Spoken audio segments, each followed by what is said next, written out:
What's up, guys? We're here. Welcome back to the channel. We just got off of our 24-hour live stream for Diablo 4 and it was absolutely fantastic. So I am beat, but we are going to go over my top 5 things because I kept getting asked inside the chat what are some big tips for brand new players, because there was a lot of people that came out and they could not play right at launch, but they were playing like a half a day later or that night or the very next morning, and they wanted some really good tips to get them jump started into Diablo 4.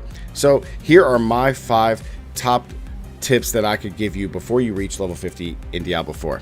Let's get it. So guys, when it comes to tips in Diablo 4, I know the game just launched, but we have had this for two months, and we really have a lot of stuff that you guys can go over before you hit level 50. Now, once you get to 50, that's really after you hit, you finish the campaign and you're getting ready to go into World Tier 3. Okay, World Tier 3 is the next big step that you want to take, but I have some major tips that are going to help you get really strong and prepare you not only for World Tier 3 but for subsequent characters that you're going to make. So the biggest one that I want to preface on so much is to get your renown. Okay, get your renown early. Okay, once you finish the campaign, I finished it about level 38, 39-ish. So we finished it rather early in groups, but I do want to let you know that once you get your horse or your mount right around level 35 is when I got it, 33 maybe, I can't remember exactly. That's when you really need to go off and hit up all of your altars of Lilith, start doing your strongholds and get these bonus points. Okay, now you can only unlock the first 3 stages before you get to World Tier 3. The other ones are locked behind World Tier 3, so you cannot do those. But I do want to preface that these bonuses are very, very strong. It's an extra 10 skill points because you get 2 from each of the zones.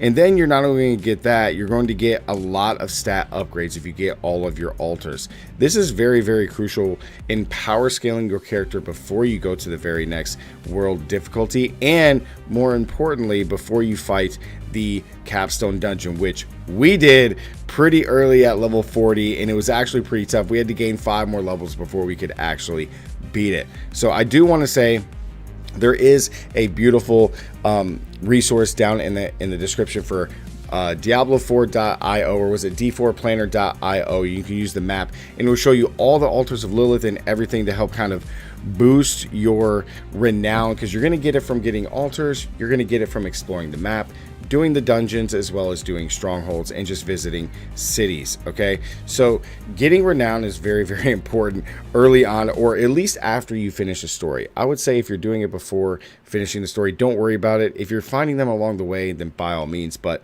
don't do it until after the story. Okay, now into tip number 2, guys. This goes right after your renown, and that is finding all of your waypoints. I do want to tell you that this map is absolutely gigantic in comparison to to Diablo 3, and these waypoints really, really do help you out. As you guys know, you can instantly travel to these. It's fairly easy once you discover them, but it does make getting around so much easier, even with the horse.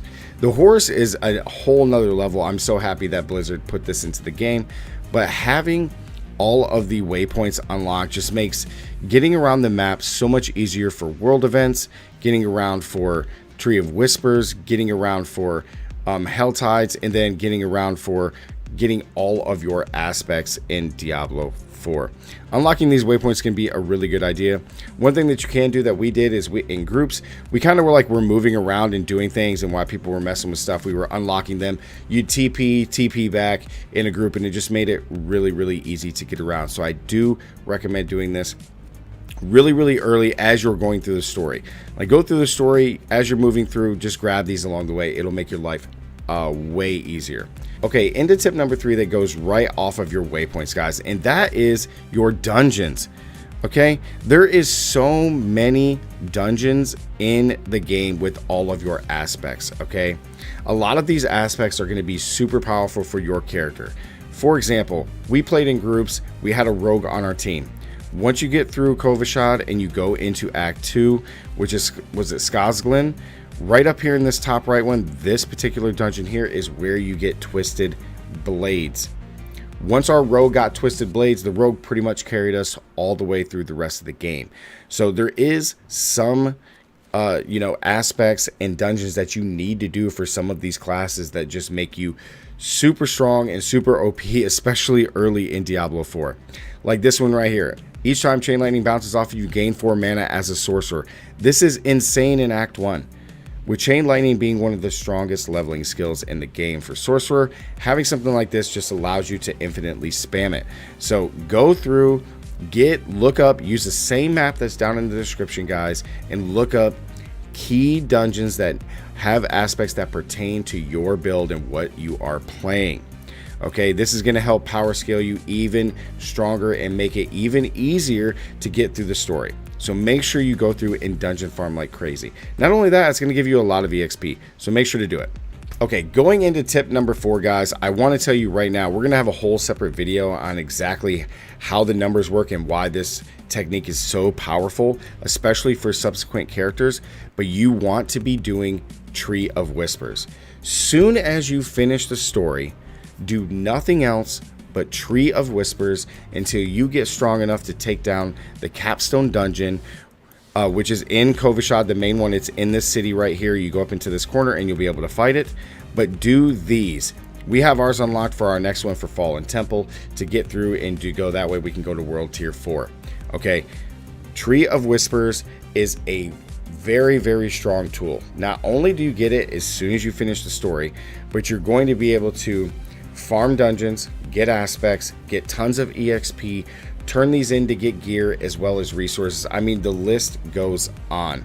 So if you guys are low level coming out of finishing the campaign, I would tell you to go do Tree of Whispers no matter what. This is all we have been doing on top of doing Hell Tides. Okay, when Hell Tides come in for the hour, we do Hell Tides and then we swap off and we do Tree of Whisper farming. That is it. That is all we have been doing. Okay, I will have a more in-depth guide about those, but trust me, do these before you hit level 50. And into our fifth and final tip, guys. This one I really actually struggled with, but then once I started doing it and just started breaking down the numbers during the live stream, it just made so much sense and I felt so much stronger. Is upgrade your gear. Okay, you want to upgrade your gear in Diablo 4. Now, I know myself as well as other creators have told you not to, put powers necessarily into certain weapons. But even when you have the yellows and you're leveling up, it doesn't take a whole lot of resources to upgrade these. 14 for two-handed. We come down and do, what is this? Another two-handed 14. Okay, it doesn't take a lot. Here's a one-handed legendary axe. That's legendary. It's 7. You upgrade it, and then it's 7 and 4, respectively, of silver ore and iron chunks. You find this stuff all over the place. And on top of that, if you are salvaging your items that you find that you don't need instead of selling them, you're going to get a lot of resources. I mean, I have 814 of these iron chunks, and this is after I've been upgrading multiple items. So people undervalue the power increase when you upgrade an item. I know that it only says that it's going to have plus 11 damage per second, 1.6, 1.1, 0.7 added on, but those add up when you put it to number 3. Look at this. These resources, same thing, doesn't cost a whole lot, barely costs any money. Now we're at level 3. Now we're going to go to 4, and now this weapon is actually super strong. Okay, this is the equivalent to me of upgrading something in Diablo 3, putting almost like augmenting it in a way. I know that's a big stretch. Don't destroy me in the comments, guys, but this is a way to upgrade these things since we can't augment, right? So you want to use this and use that mentality, like, if I can't augment, then I need to upgrade these. It doesn't cost a lot of resources. Don't upgrade them all the way.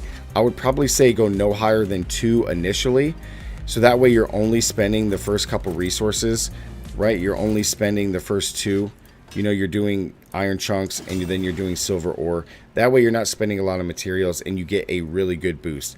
It adds up when you put it on every single item that you have. Okay, guys, make sure to just level up your gear. And once you get into 50, like I am on 51, I think I'm 51. And I've upgraded all of these things, and then I have found this weapon right here isn't going anywhere anytime soon, so I could probably upgrade this again now. But when you get to your super rare fragments, definitely just hold on to these. I would probably never go higher than this until I'm really starting to farm and I'm getting a lot of materials. But this is a very, very strong way to power level your character before you get to 50, which will help immensely with the capstone dungeon, guys. So those are my 5 tips for you guys in Diablo 4 that I wish I knew before we kind of figured it out along the way. I wish I kind of would have realized a lot of these things, that just kind of map things out a little bit better, which would have made my overall gameplay experience a little bit smoother and a little bit easier up into the capstone dungeon, guys. So like the video if you did find this helpful, and comment down below what do you guys think and how has your Diablo 4 experience been since launch.